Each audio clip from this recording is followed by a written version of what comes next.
Muy buenas tardes. Buenas tardes.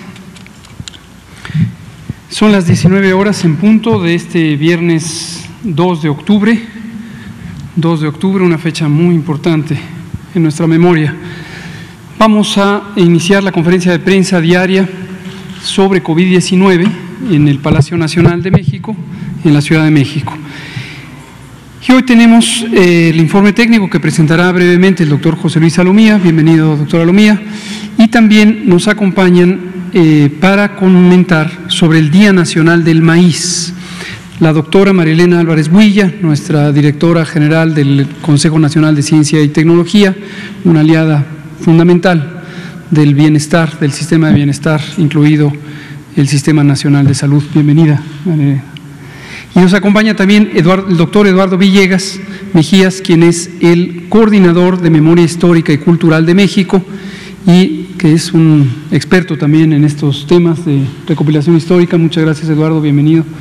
Y nos van a comentar de este tema, no me adelanto, ellos ya nos explicarán, pero verán la conexión que tiene con toda la agenda que tenemos sobre salud, sobre alimentación saludable y la importancia de recuperar las capacidades de autosuficiencia alimentaria en el contexto de la agenda de GISAMAC, el Grupo Intersectorial de Salud, Alimentación, Medio Ambiente y Competitividad, que recordarán tiene como propósito fundamental lograr tener un sistema agroalimentario justo socialmente, saludable, sostenible ambientalmente y económicamente competitivo. Muchas gracias y bienvenida y bienvenido. Doctor Alomía, si es tan amable de presentar el informe técnico. Con mucho gusto, señor secretario. Muy buenas tardes a todas y todos los que de manera presencial o virtual atienden esta conferencia, que precisamente el día de hoy es la 215, también del día número 125 de esta nueva normalidad, en la cual se caracteriza por la aplicación del semáforo de riesgo COVID. Estamos iniciando un nuevo mes, prácticamente el mes de octubre. Así también el día de mañana estaremos cerrando la actual semana epidemiológica. Ahorita vamos a ver cómo van los datos, pero sí es siempre importante recordar, lógicamente durante los fines de semana puede haber la tendencia a incrementar las actividades, a incrementar la convivencia familiar. Por favor, recordemos y hagámoslo siempre en un marco de seguridad. Recuerden el nivel de riesgo en el cual se encuentra cada una de las entidades federativas y en función del mismo, por favor, atendamos las indicaciones que nos dan las autoridades locales para poder entonces así continuar evitando la transmisión, la dispersión de este virus y por lo tanto continuar con esta tendencia descendente que, como vamos a ver, lleva ya varias semanas. Si nos presentan por favor la siguiente diapositiva, aquí podemos ver precisamente la actualización para el día de hoy.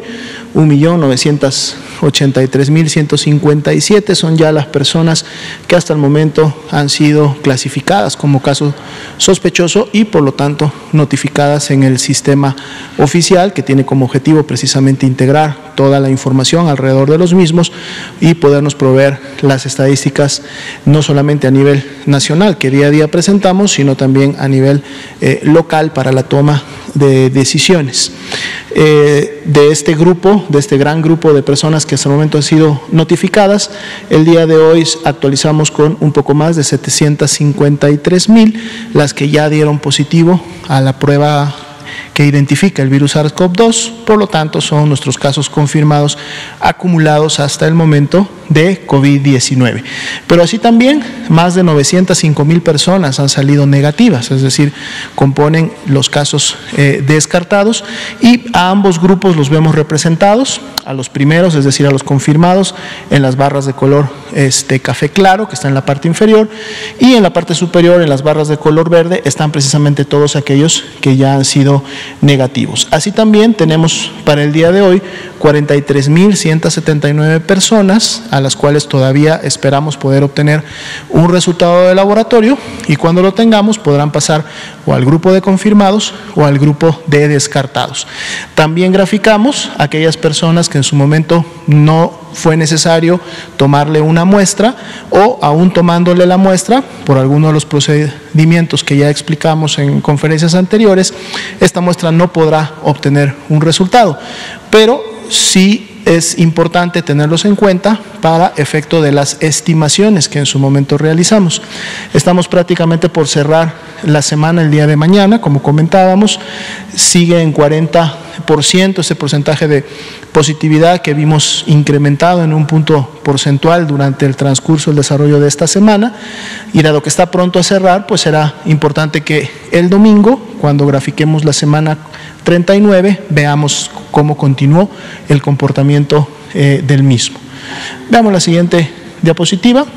Precisamente las estimaciones, tanto de los casos de enfermedad en sí, como también de las defunciones que en su momento ya pueden haber ocurrido, no solamente aquellas que tienen un resultado positivo, sino que también estimamos cuántas ya probablemente están con esta clasificación. Estamos por cumplir entonces ya las 9 semanas de una tendencia descendente continua en la epidemia de México.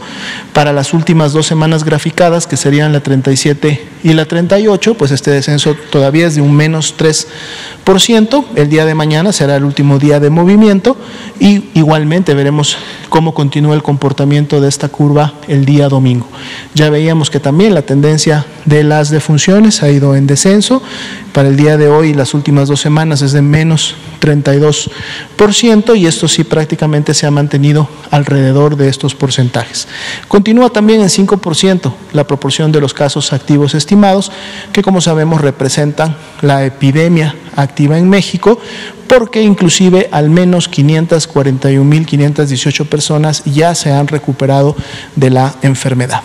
Y veamos finalmente la actualización de la ocupación y disponibilidad hospitalaria. Si vemos la primera diapositiva, que son las camas generales, 28% la media nacional. El día de hoy Nuevo León nuevamente vuelve a caer por debajo del 50%, ayer había estado en 52%, hoy día ya presenta, 53% de ocupación, ayer ya había subido a un 52%, hoy vuelve a subir un punto porcentual más, digamos que es el estado que en su momento se encuentra, el único estado que se encuentra por encima de ese 50%, después todas las otras 31 entidades federativas tienen más de la mitad de este tipo de camas desocupadas. Nuevo León, si recordamos, fue de los últimos estados que en su momento presentó las mayores saturaciones hace como aproximadamente 4 semanas, entonces es algo que hay que estar también dando seguimiento. Y la siguiente diapositiva, que son precisamente las camas con ventilador para los pacientes más críticos. Aquí todavía sí se mantiene una buena disponibilidad. Solo el 23% de las camas a nivel nacional estarían ocupadas, y al menos todas las entidades federativas, incluido Nuevo León, con un 62% de disponibilidad de este tipo de camas, y otros estados como Chiapas, Campeche, que vemos que están, Guanajuato, por encima del 90%, lo cual todas las entidades federativas, decíamos, tienen una buena disponibilidad para poder seguir recibiendo y atendiendo a este tipo de pacientes. Entonces, sería la actualización para esta noche. Muchas gracias, doctor José Luis Salomía. Adelante. Y doctora María Elena Álvarez Builla o Eduardo, quien quiera ustedes Eduardo, coordinar, ¿sí? Adelante, por favor. Bueno.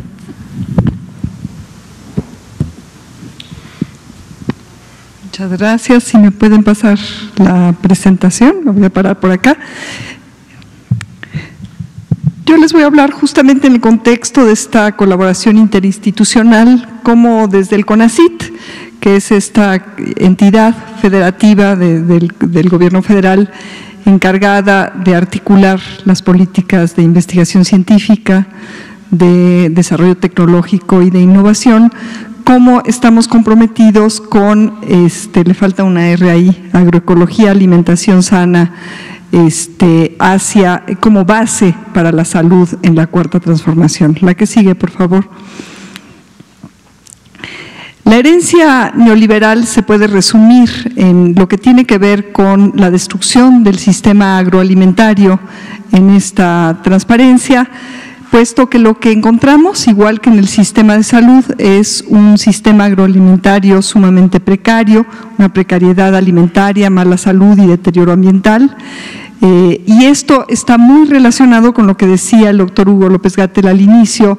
México dejó de ser autosuficiente y soberano en la producción de maíz, que es nuestro alimento básico, y por eso es que esta conferencia y esta síntesis que les voy a dar tiene mucho que ver con el Día del Maíz que festejamos el 29 de septiembre.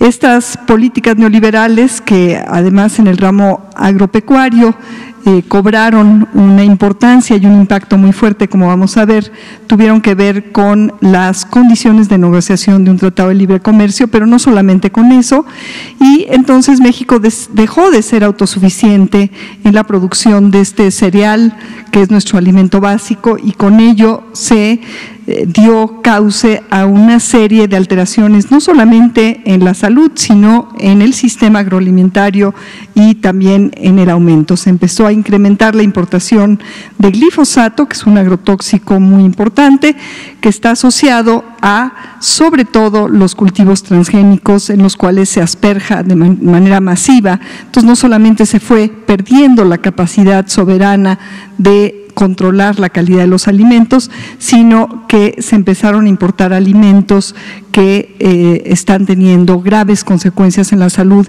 y que ahora se ven manifestadas de una manera muy violenta, muy tremenda en esta pandemia de COVID-19. La que sigue, por favor.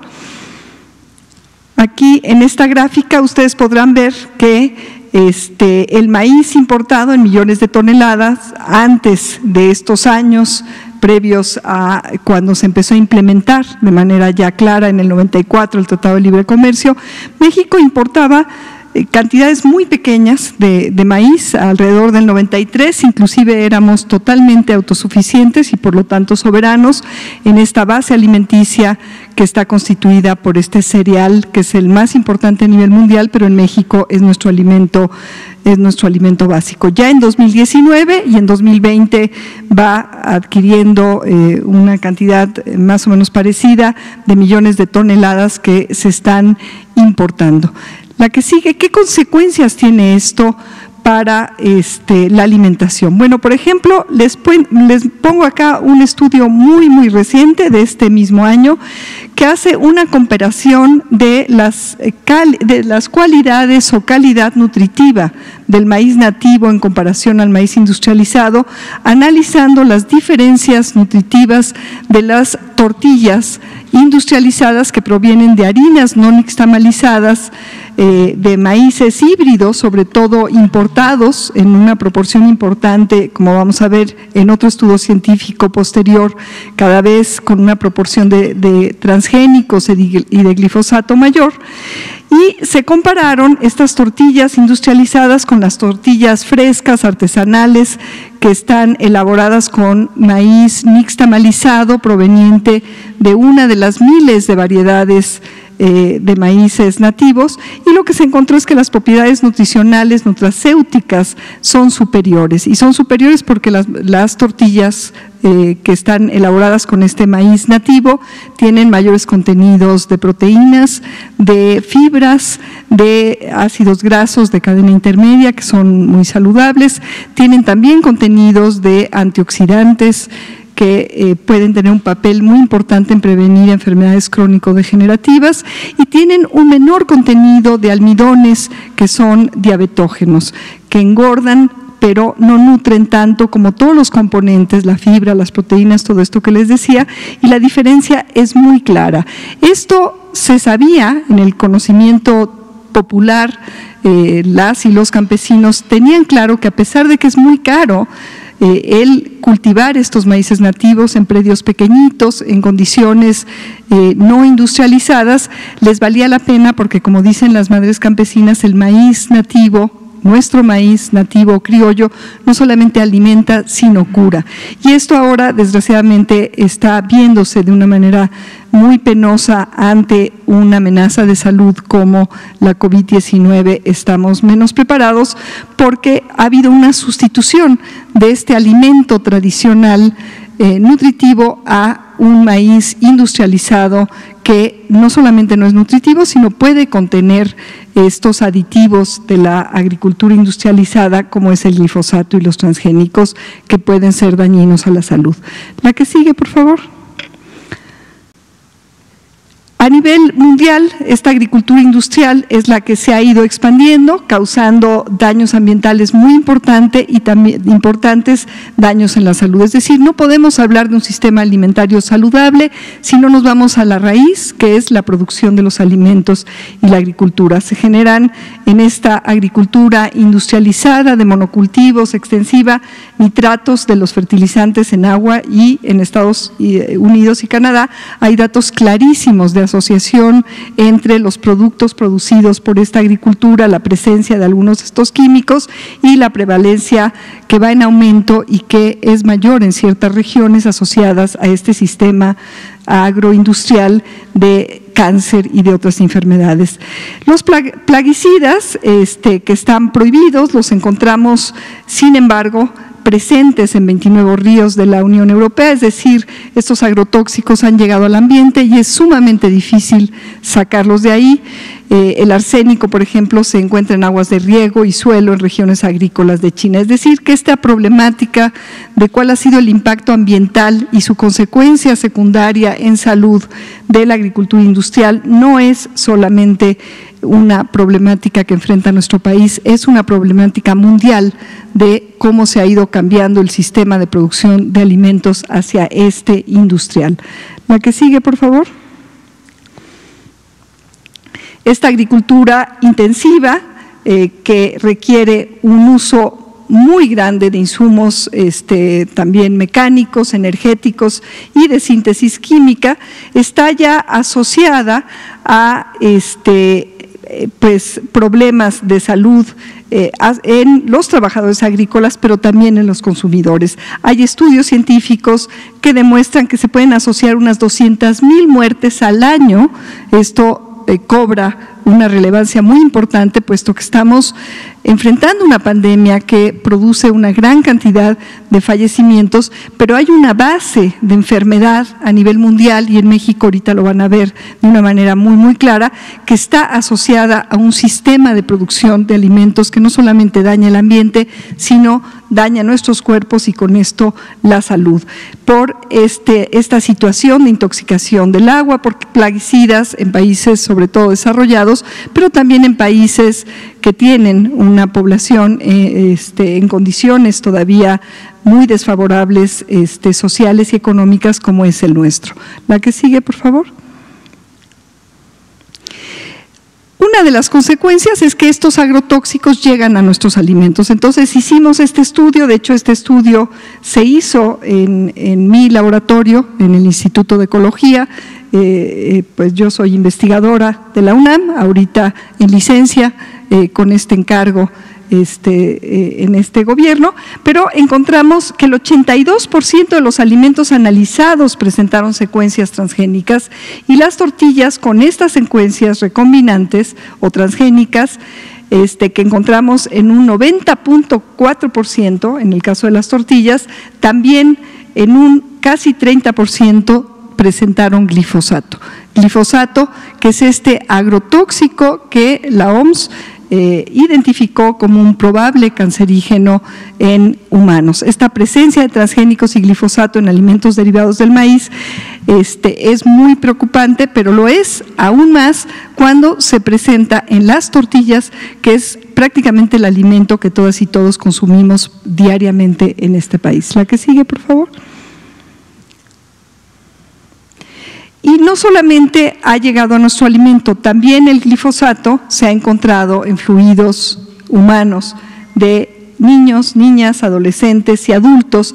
Aquí les pongo estos dos estudios, porque son dos estudios, bueno, en realidad son ya 3 estudios que nos preocuparon mucho cuando salieron los datos, que demuestran que este agrotóxico ha llegado a encontrarse, por ejemplo, en la orina, en muestras de orina de adolescentes, en 70%, a concentraciones muy, muy altas en esta zona de Aguacaliente y Ahuacapán, en Autlán y Poncitlán, en Jalisco. También hay estudios en Jopelchen, en Muna, en la zona del sureste, y esto es muy preocupante porque ya hay también otros trabajos científicos en Europa, en Estados Unidos, en donde se está estableciendo una causalidad o una posible causalidad todavía, pero sí una correlación bastante clara entre la exposición y la prevalencia de este tipo de tóxicos y algunas enfermedades muy importantes como el daño renal crónico letal o el cáncer y otras enfermedades crónico-degenerativas. La que sigue, por favorcito. Bueno, ¿y esto qué tiene que ver con la salud? Una comorbilidad muy importante que se ha visto asociada a la COVID-19 es la diabetes. Y fíjense ustedes que con respecto al resto del mundo, y esta es otra herencia de este sistema agroalimentario que les he venido describiendo, es la altísima prevalencia cada vez mayor de enfermedades crónico-degenerativas como la diabetes, que es una de las comorbilidades. Y fíjense ustedes dónde está México. México es la barrita roja, la primera de todas estas, y el porcentaje de prevalencia de esta enfermedad con respecto a otros países es el mayor. Con respecto a todos estos que están aquí graficados, es el mayor, tanto en edades de 15 a 49 años como en edades de 50 a 69 años. ¿Y esto qué consecuencias tiene en términos de los años perdidos de vida por la prevalencia de esta enfermedad que resulta, y como el doctor Gatell lo ha insistido una y otra vez, un porcentaje altísimo de la mortalidad tiene que ver con una mala alimentación, y una de las enfermedades asociadas a esta mortalidad es justamente la diabetes, que ya es la enfermedad más importante en términos de su impacto en mortalidad. Entonces, si vemos en la siguiente gráfica, podemos apreciar la diferencia, ahí se movió esa O, pero es un comparativo de diabetes mellitus entre Francia y México. Y esto, abajo en ese eje de esos numeritos que no se ve, son los números de años, son empezando desde los 0 años y así cada 5 años hasta llegar a más de 95 años. Fíjense ustedes que el número de años perdidos y la probabilidad de morirse a causa de esta enfermedad, esto es para ambos sexos, en México, que es la gráfica de arriba, versus en comparación de Francia, que está aquí en la segunda gráfica, o de México en comparación a Japón, es tremenda la diferencia. Si ustedes pueden ver la probabilidad de fallecer en promedio el número de años que se pierden en estos quinquenios de edad, inclusive a partir de los 35 años, empieza a ser mayor que el impacto de esta enfermedad en personas inclusive de edad muy, muy avanzada. Estos datos están a escala, es decir, no es que las escalas sean diferentes y por eso se ve esa diferencia. La probabilidad de fallecer y los años perdidos a estas diferentes categorías de edad es grandísima en nuestro país. Y si esta es una comorbilidad de la COVID-19, bueno, pues esto nos está explicando en gran medida por qué pues el porcentaje de letalidad de esta enfermedad viral es tanto más alta, sobre todo en categorías de edad relativamente jóvenes en México con respecto a países de Francia. Otra consecuencia que tiene esto es que si bien en Francia al inicio hubo un aumento de mortalidad asociada a esta enfermedad muy grande, en el momento que se dieron cuenta que sobre todo estas comorbilidades se presentaban en personas de edades ya muy avanzadas, se han establecido mecanismos de cuidado de estas personas, y esto ha hecho que la tasa de mortalidad por COVID-19 en países europeos o asiáticos como el Japón haya bajado muchísimo gracias a este cuidado, a este aislamiento en el cual ahora tienen a las personas mayores. Sin embargo, en México esto es un reto, porque prácticamente a partir de los 35, 40 años encontramos que hay personas que tienen esta comorbilidad, entonces el manejo epidemiológico se vuelve muchísimo más difícil en nuestro país y esta enfermedad crónico-degenerativa metabólica está íntimamente relacionada a los esquemas de alimentación y a esta pérdida de soberanía y autosuficiencia alimentaria y esta sustitución de nuestro alimento básico, el maíz nativo en todas sus variedades, por un maíz industrializado, procesado de una manera que está teniendo impactos negativos en la salud, entre otros este aumento de prevalencia de la diabetes. La que sigue, por favor. Sin embargo, ustedes pueden ver ahí que aquí lo que estamos viendo es cómo se ha dado esta acumulación de decesos, que bueno, cada uno de ellos pues nos duele mucho, es penosísimo, que se han ido confirmando por días. Entonces, puse esta transparencia aquí porque en el contexto de la realidad epidemiológica que este gobierno se encontró en la población mexicana y con la cual se está enfrentando esta terrible enfermedad, esta pandemia de la COVID-19, el manejo que se ha tenido de esta epidemia, primero por esta Jornada Nacional de Sana Distancia y después con el manejo de estos semáforos epidemiológicos, ha permitido al país, a pesar de todo y a pesar de esta prevalencia, de esta comorbilidad tan importante que es la diabetes, pues mantener un control y poder salvar. Los cálculos se irán haciendo conforme avance la pandemia, pero yo creo que se está llegando a el cálculo, la estimación de haber salvado cientos de miles de vidas. Es decir, con esta población, con esta prevalencia de comorbilidades, si no se hubiera hecho el manejo que se ha hecho epidemiológico, hubiera fallecido un número mucho mayor de personas. Sin embargo, bueno, hubiéramos querido, y este es el gran reto que nos encontramos ahora, que pues no hubiera habido ningún fallecido o que el número hubiera sido mucho, mucho menor. Pero el reto es muy grande porque no se puede intervenir de manera rápida en una realidad estructural de deterioro de la salud que deviene de este deterioro alimentario y de este sistema agrícola de producción de alimentos que en realidad no son saludables, sino todo lo contrario. La que sigue, por favor. Y bueno, aquí tienen ustedes ya para el caso de COVID, la mortalidad por COVID, aquí comparada ahora entre México e Italia, pues otra vez se refleja, casi ustedes pueden ver, y no les puse la gráfica de probabilidad de fallecer o de años perdidos entre México e Italia, pero se parece mucho a las que puse para la comparativa de México contra Francia o México contra Japón. En este caso, fíjense ustedes que el número de casos de fallecimientos a causa de esta enfermedad viral del COVID-19, en México ahí está la distribución de frecuencias.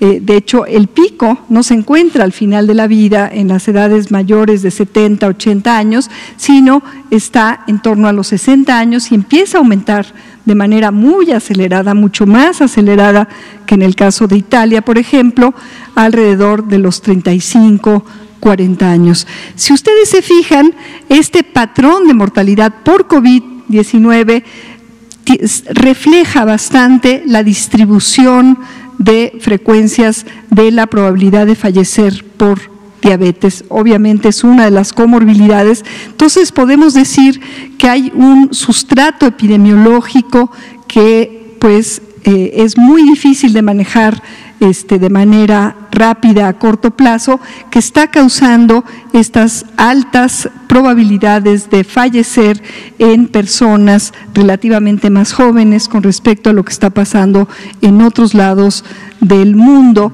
en donde la prevalencia de diabetes es mucho más baja. Entonces, otra vez, insistir que el esfuerzo que se ha hecho y el éxito que se ha tenido a pesar es difícil hablar de un éxito cuando hay estos datos tan terribles de fallecimientos, pero dada la prevalencia de este tipo de enfermedades, las consecuencias hubieran sido todavía mucho peores si no se hubiera hecho el manejo epidemiológico que se ha hecho. Y bueno, ahí está el contraste, y ahí está, en este contraste, lo importante que es el cuidar la alimentación y recuperar la soberanía alimentaria en nuestro país. La que sigue, por favor. Y entonces, bueno, simplemente complementar esto con otro aspecto que tiene que ver justamente con la toxicidad ambiental. Este es un zoom al centro del país, como está ahí, y lo único que quiero mostrarles aquí es que la mortalidad por diabetes está asociada no solamente a una mala alimentación, sino a exposición a tóxicos. Esas zonas que están ahí señaladas, que están cerca de las zonas rojas o que las zonas rojas se sobrelapan con esas regiones, son las regiones en donde las personas en el país, por el tipo de desarrollo industrial, agrícola y también en general, están expuestas a mayores tóxicos. Y es que la exposición a tóxicos acumulado durante el año, ya sea en los alimentos o en el ambiente, como muestra la siguiente gráfica, es uno de los causantes, no solamente el consumo de altos contenidos de azúcares, es uno de los causantes de prevalencia de diabetes. Es decir, la diabetes se hace más prevalente por una alimentación insalubre, tanto en términos del exceso de azúcares y de diabetógenos, como por la exposición a tóxicos, ya sea en los alimentos o en el ambiente.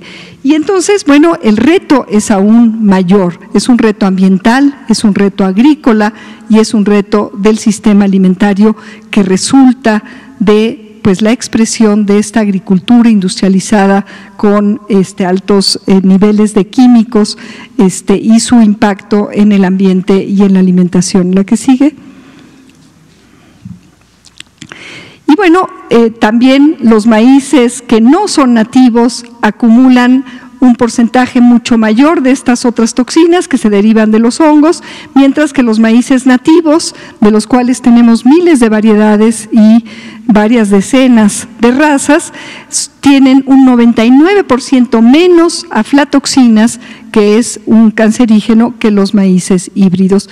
Y bueno, ya no les doy más datos, pero hay muchos datos que asocian esta baja presencia de aflatoxinas, que es otro tóxico, a la presencia, por ejemplo, de carotenoides, de la provitamina A en el grano de los maíces nativos, y esto reduce la contaminación de estos hongos que producen estas micotoxinas, estas toxinas que se derivan de los hongos. La que sigue, por favor.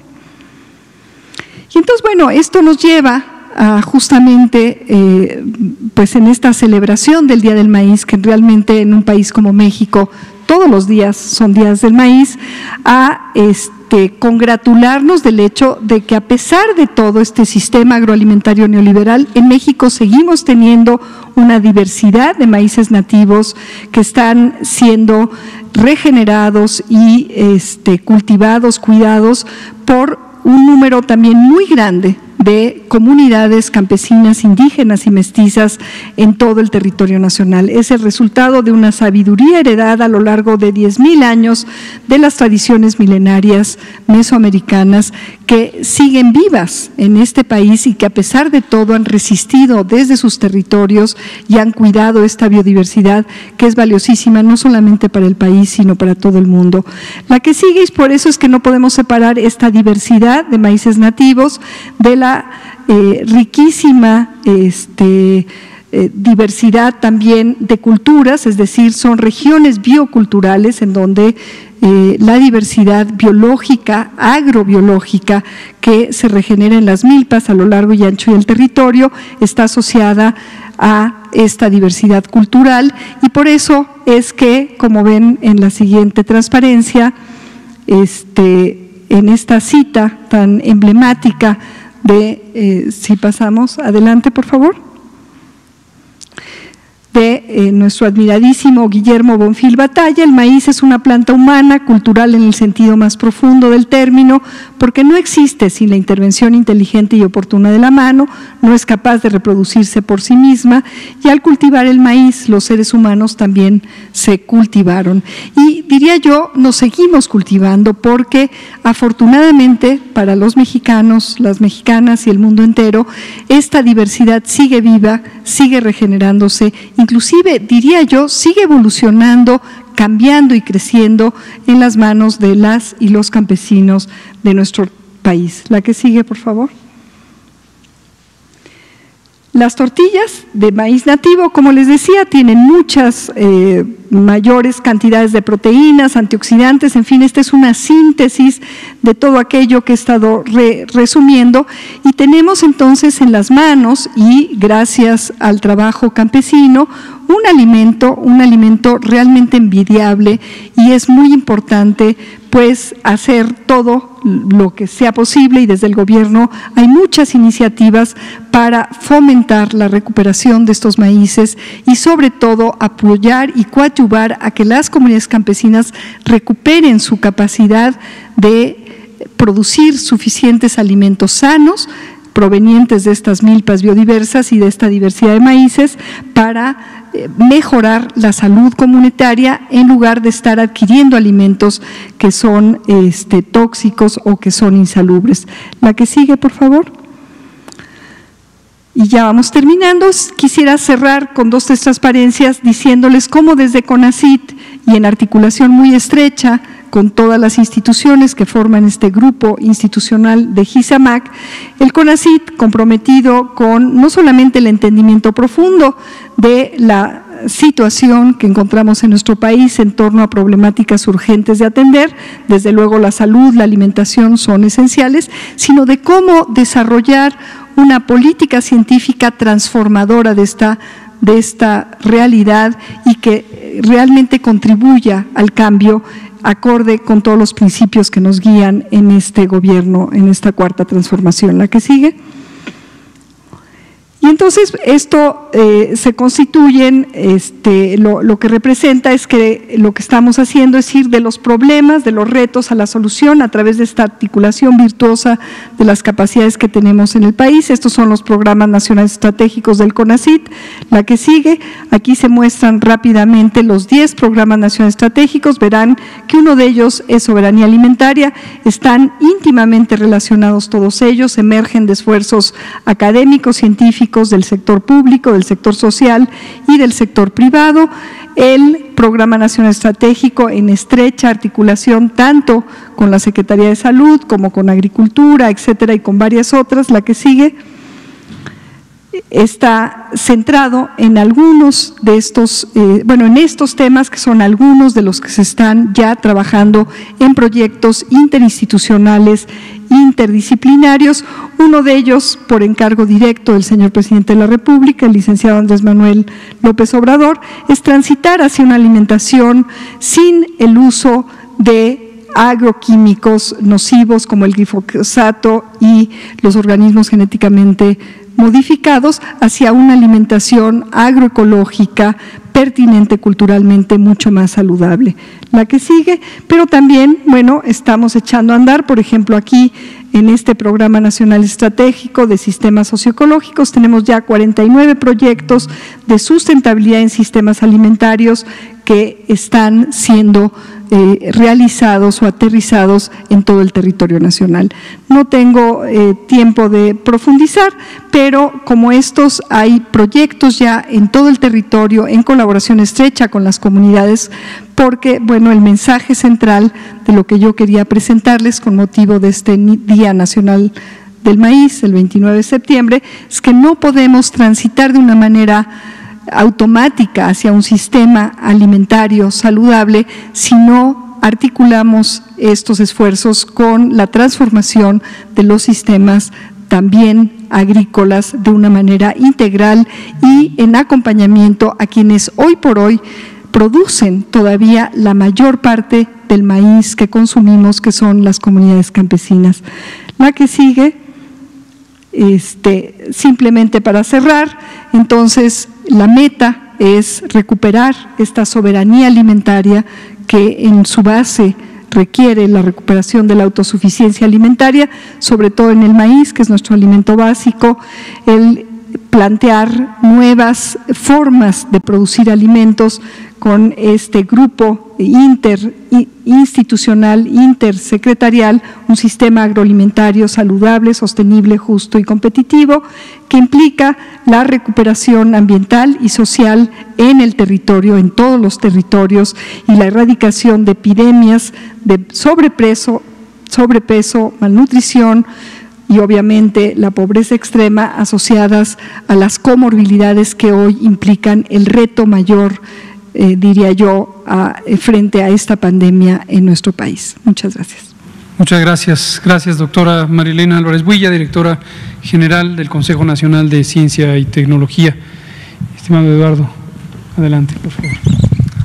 Muchas gracias, Hugo, por la invitación. Muchas gracias también a María Elena por esta larga, pero muy interesante presentación que nos ha hecho, que ya el día 29 de septiembre pasado, también al momento de anunciar el Día Nacional del Maíz, nos había hecho también una explicación muy puntual, y me parece muy pertinente que se esté insistiendo en el tema. Yo quisiera comenzar haciendo un alto en el camino y empezando por el asombro, porque es muy probable que si revisamos cómo está siendo tratada la emergencia sanitaria actual en el mundo, difícilmente encontremos en otro país la variedad de perspectivas a partir de las cuales se está abordando.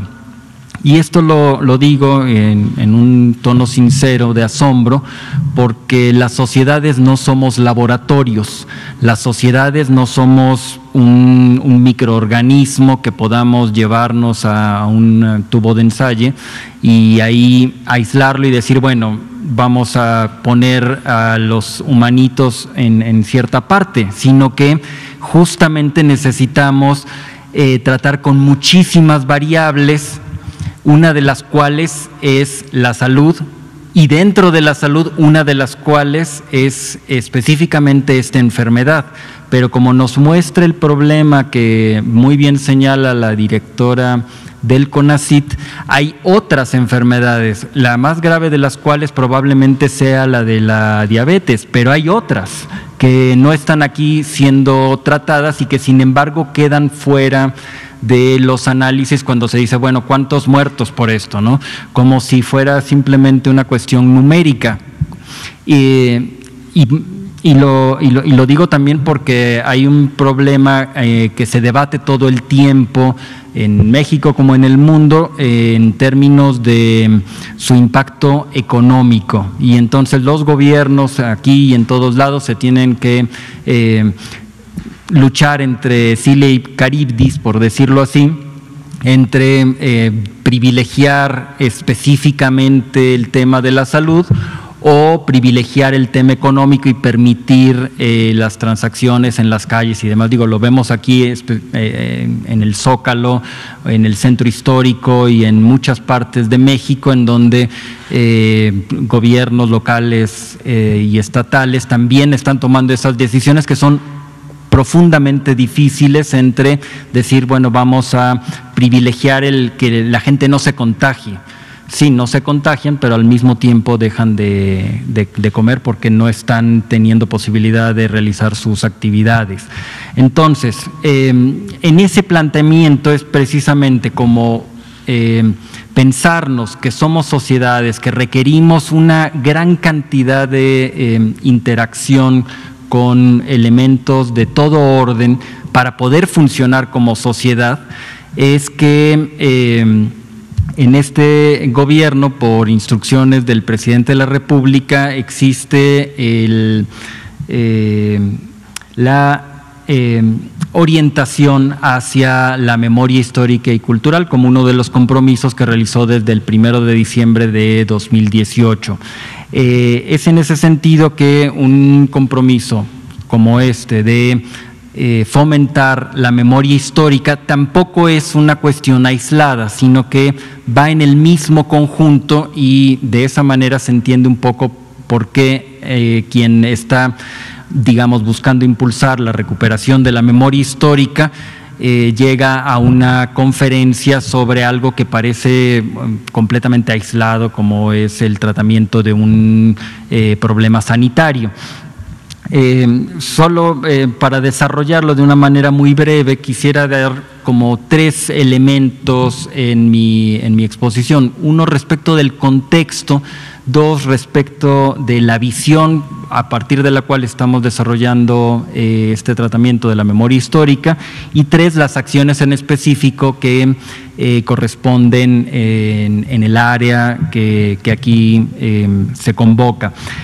Respecto del contexto, por supuesto nos podemos ir hasta el Popol Vuh, cuando se hablaba de que los hombres y las mujeres estaban hechos de maíz.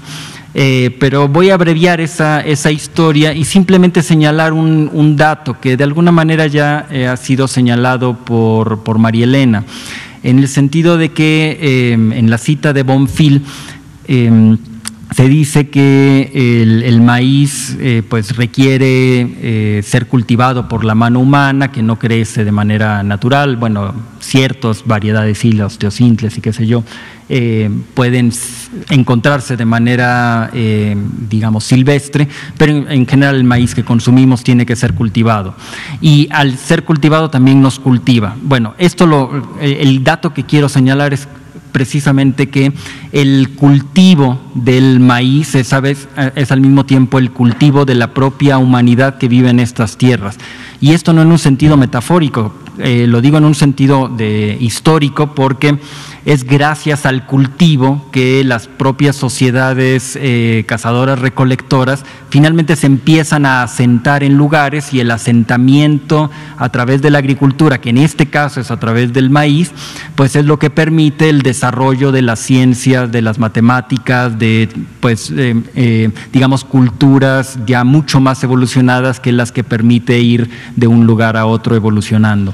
Entonces es en ese sentido que al ser nosotros en términos más que literales hijos del maíz, de esencia de maíz, es que resulta preocupante justo el empobrecimiento que se da en el campo mexicano y en muchas otras partes del mundo, el empobrecimiento que se da al simplemente por cuestiones de olas migratorias, sobre todo mediados del siglo XX, se da una migración hacia las grandes ciudades. Pensemos en la Ciudad de México, que era de 2-3 millones hace relativamente pocas décadas, y ahora tenemos pues ya más de 24 millones, una cosa así, si se cuenta todo el área conurbada. Entonces, hace 50 años teníamos 63 millones en México, ahora somos más de 126. Entonces, todos estos flujos migratorios que se dan en el país, a lo cual se añade el hecho del crecimiento poblacional, pues por supuesto llevan a la necesidad de buscar fuentes de alimentación, y se apostó durante muchos años, por simplemente la industrialización, y es precisamente contra esa solución fácil de la industrialización que hay que hacer consciente lo que simplemente era una manera de vivir y, bueno, de hacer política y demás. A esa autoconciencia o conciencia de lo que somos es que atiende la memoria histórica. Es decir, la memoria histórica tendría como encomienda una suerte de lucha ideológica contra esa industrialización fácil, que por supuesto de alguna manera es requerida por lo que digo de la migración del campo a la ciudad, así como el crecimiento poblacional tan fuerte que se ha dado, pero que requiere voltear a ver esas otras formas tradicionales de producción, esas otras formas tradicionales de alimentación que se han ido progresivamente, por diversas razones, dejando atrás, ya sea porque estaban asociadas, precisamente era lo que comían mis padres cuando vinieron del campo, entonces pues yo ya que vivo en la ciudad, pues no quiero seguirme alimentando de la misma manera que lo hacían ellos, por racismo, etcétera, ¿no? Entonces, es por eso necesario tener una conciencia, digámoslo, en ese sentido histórica. Ese es el contexto del cual estamos hablando nosotros. Ahora, ¿cuál sería la visión? El presidente de la República ha insistido en múltiples ocasiones en la necesidad de recuperar a los olvidados.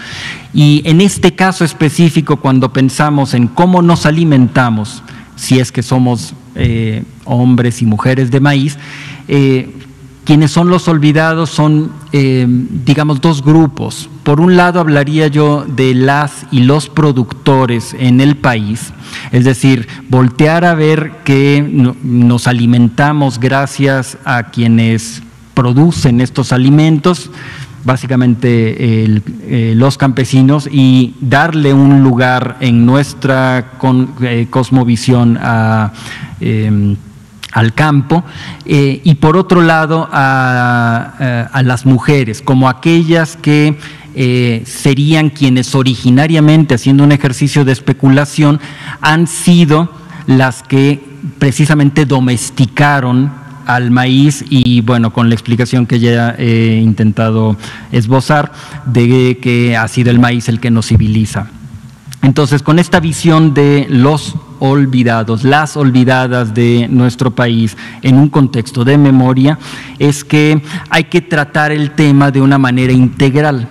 Y el tratamiento integral implica justamente lo que ha hecho desde hace ya muchas semanas el doctor Hugo López-Gatell, y es no aislar simplemente y decir, bueno, es una cuestión de cuántos hospitales y cuántas camas y si hay que ponerse o no una vacuna cuando sea ya finalmente producida, sino que debe verse mucho más allá de esto. Es decir, el tratamiento integral implica atender los aspectos que nos dicta la ciencia, pero también la cuestión económica, también la cuestión de quiénes están produciendo la comida y qué tipo de comida estamos ingiriendo, pero del mismo modo el tipo de cultura que consumimos. Y en ese sentido, cuando se plantea un Día Nacional del Maíz, pues por supuesto hay que ir atendiendo cada una de estas partes también. Es decir, una parte en donde la ciencia viene y nos explica por qué el consumir una tortilla nixtamalizada efectivamente nos alimenta mucho más que una tortilla industrial. Lo mismo en el sector económico, cuando digamos, la revista del consumidor también hace los análisis correspondientes a los tipos de maíces que consumimos. En el área de cultura, recientemente ya la secretaria ha presentado, aunque ya era algo que venía anunciándose, está por inaugurarse en algunos meses, cuando las condiciones lo permitan, un museo dedicado precisamente a la alimentación y específicamente al maíz. En fin, en términos de la Secretaría de Agricultura, también el secretario anunció una serie de programas que corresponden a la recuperación de las pequeñas producciones, que son quienes producen para sí mismos y para vender su excedente, pero sobre todo se alimentan de lo que producen en la milpa y de manera inmediata. En fin, lo que quiero mostrar es cómo se trata de no un problema aislado de, bueno, vamos a hacer un coloquio sobre el maíz, que sería una cuestión académica, o se trata de lo que hace agricultura y qué bueno que les estén dando precios de garantía, etcétera, sino ir mostrando que incluso en términos de salud tiene un efecto poderosísimo. Y ya aquí la directora del CONACYT pues ha sido muy contundente en el tipo de cifras que nos presenta en ese sentido.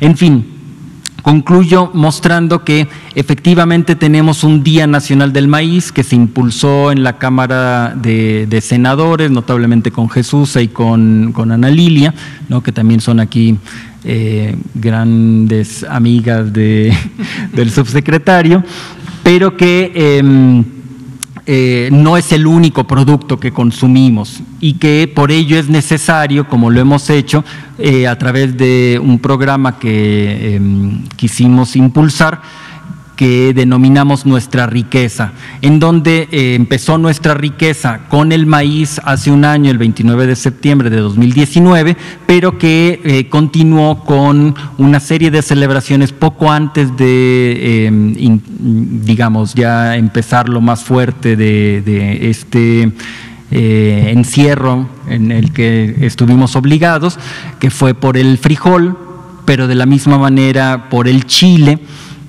Y continuará en este año, en el caso del programa de Nuestra Riqueza, con el amaranto el día 13, 14 de octubre.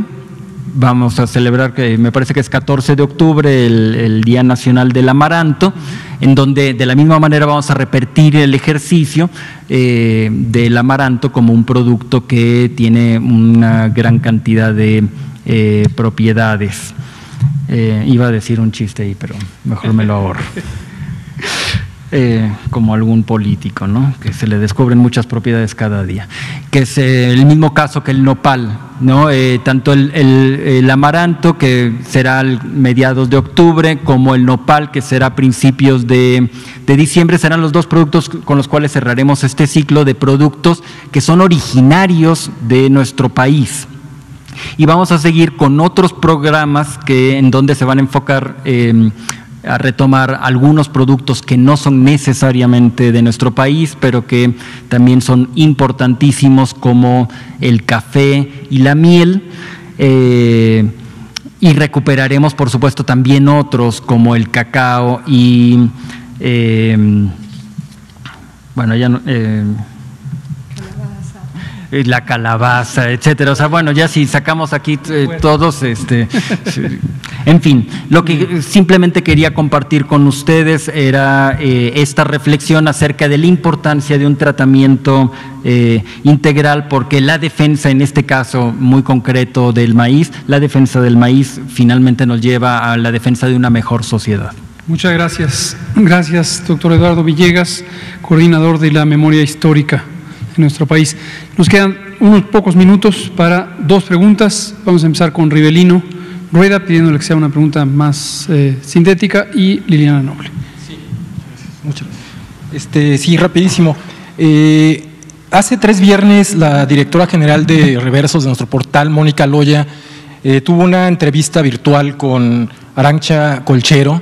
Ella, para poner en contexto a la gente, es doctora en Economía por la Salud, del Instituto Nacional de la Salud. Y bueno, usted mismo lo dijo en una entrevista con Daniela Pastrana, ¿no?, en pie de página, que era pieza angular de la ingeniería de etiquetado frontal, ¿no?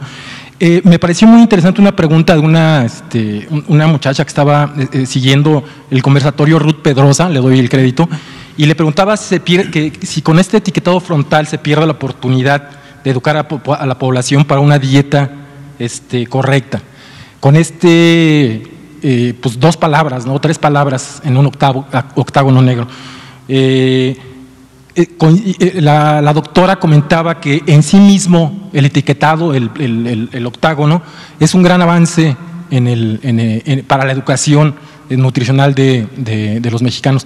¿Usted estaría de acuerdo en esta posición de la doctora? Y no sé si quiera comentar algo también uno de los invitados.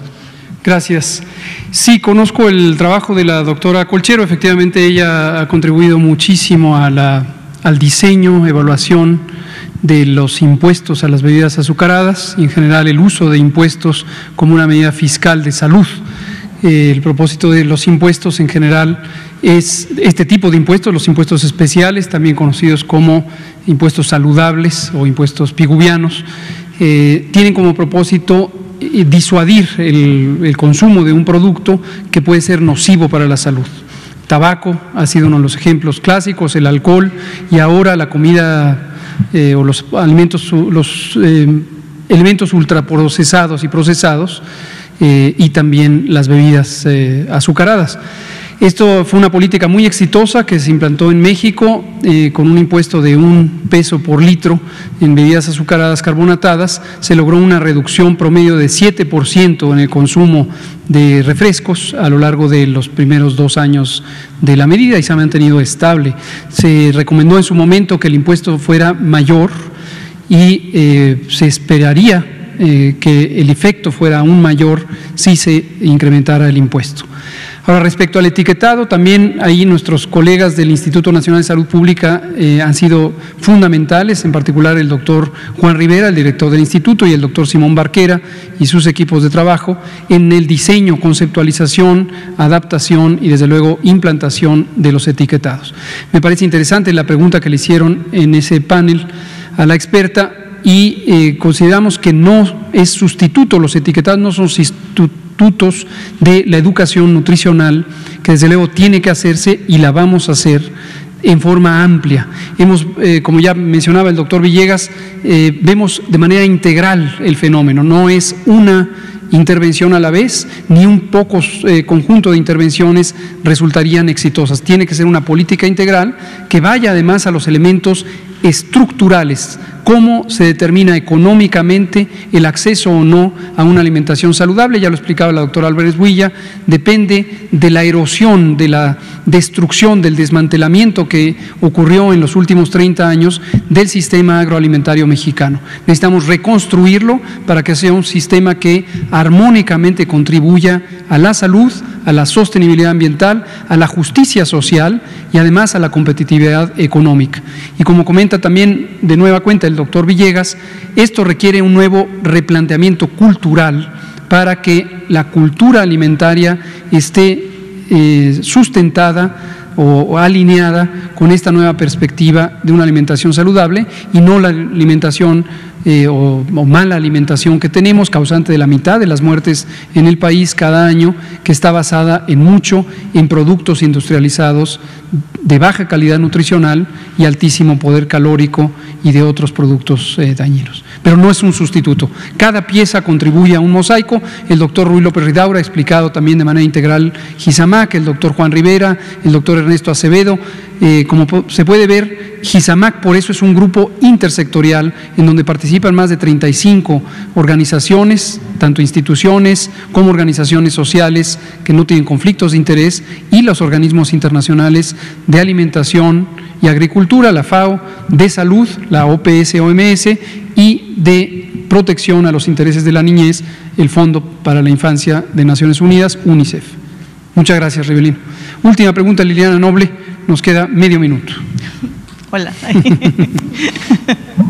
Buenas noches, Liliana Noble de Pulso Saludable. Quisiera saber, doctor, con el inminente ingreso de estas caravanas de hondureños al país, ¿se está estableciendo, se está pensando en hacer alguna estrategia en materia de salud para evitar un posible brote? Y para la doctora Álvarez Builla, seguramente nos va a poder contestar la próxima vez que venga, se habla mucho de que se desaparecieron los fideicomisos en la organización que usted representa. ¿Esto es cierto o no? Si gusta, más adelante nos puede contestar. Gracias. Muchas gracias. Sí, se aproxima a nuestro país un grupo humano, una caravana organizada de un poco más de 2.900 personas, mayormente jóvenes, entre 20 y 40 años, de nacionalidad hondureña en primera instancia. Posiblemente se reagruparán con otras personas de nacionalidad guatemalteca, porque es el trayecto. Entrarán a nuestro país en 2 puntos, en Chiapas, en Ciudad Hidalgo, y en el lado norte hacia el Petén, en el lado de Guatemala, y La Ceiba en Tabasco. Estamos coordinados como gobierno, desde luego alineados con el Instituto Nacional de Migración, para asistir a estas personas, para facilitar que tengan un proceso migratorio ordenado y seguro, y les vamos a proveer las condiciones sanitarias que faciliten que estén en buenas condiciones y que puedan tener, como digo, una migración ordenada. Aquí me interesa, cada vez que se pone el planteamiento de migración y salud, tener mucho cuidado con lo que es una visión más convencional, pero científicamente errónea, que es hacer un símil, o más bien un paralelismo entre migración y riesgo sanitario para la población residente. No se trata de eso. 2.900 personas de la nacionalidad que sea, es improbable que contribuyeran significativamente a un problema de salud pública de México o para México, para las personas mexicanas, y lo que sí están es en importantes desventajas sociales, económicas, culturales, políticas, etcétera, y por lo tanto, en un país de derechos humanos como lo es hoy México, estamos moral, legal y políticamente obligados a asistirles. Muchas gracias. Si nos puede dar el último comentario la doctora Álvarez Huilla y cerramos. Muy rápido. Sí, cuando se crearon estos fideicomisos, se denunció que podrían ser fuentes de corrupción, instancias opacas y modos de desviar recursos. Entonces sorprende mucho que ahora que finalmente esta cuarta transformación, entre sus transformaciones de raíz, está consolidando y además cerrando estos fideicomisos para tener un manejo más transparente. Esto lo iniciamos en CONACYT desde inicios de la administración de este nuevo régimen, como se ha anunciado múltiples veces. Por eso desde CONACYT estamos de acuerdo con ello, y esto no implica que se van a disminuir o que va a faltar recursos para la ciencia, todo lo contrario. En este nuevo régimen de la cuarta transformación, el desarrollo científico, tecnológico y la innovación se están apoyando como nunca, y además está haciéndose de una manera más transparente, más eficiente y más eficaz, ¿no? Entonces en CONACYT estamos de acuerdo, desde luego, iniciamos desde inicios del 2019 con ello, y las consecuencias van a ser positivas. Muchas gracias. Gracias, doctor Álvarez Huilla. Gracias, doctor Villegas. Seguimos, como dice mi maestro Alcocer, seguimos. Seguimos. Muchas gracias.